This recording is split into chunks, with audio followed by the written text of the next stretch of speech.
الله أكبر.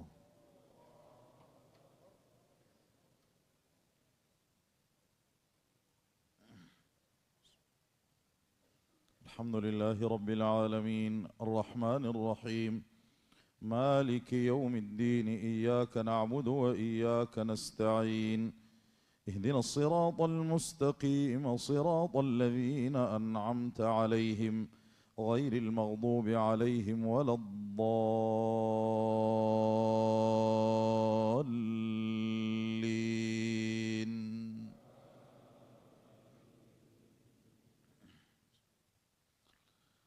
الحمد لله الذي خلق السماوات والأرض وجعل الظلمات والنور، ثم الذين كفروا بربهم يعدلون. هو الذي خلقكم من طين ثم قضى أجلا وأجل مسمى عنده ثم أنتم تمترون.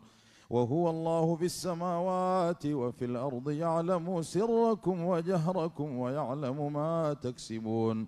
وما تأتيهم من آية من آيات ربهم إلا كانوا عنها معرضين. فقد كذبوا بالحق لما جاءهم، فسوف يأتيهم أنباء ما كانوا به يستهزئون. ألم يروا كم أهلكنا من قبلهم من قرن مكناهم في الأرض ما لم نمكن لكم، وأرسلنا السماء عليهم مدرارا وجعلنا الأنهار تجري من تحتهم فأهلكناهم بذنوبهم وأنشأنا من بعدهم قرنا آخرين.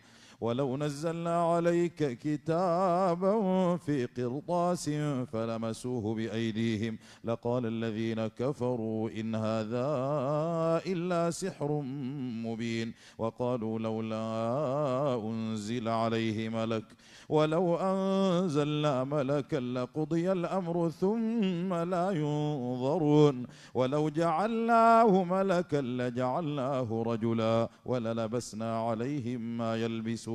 ولقد استهزئ برسل من قبلك فحاق بالذين سخروا منهم ما كانوا به يستهزئون. قل سيروا في الأرض ثم انظروا كيف كان عاقبة المكذبين. قل لمن ما في السماوات والأرض قل لله كتب على نفسه الرحمة يجمعنكم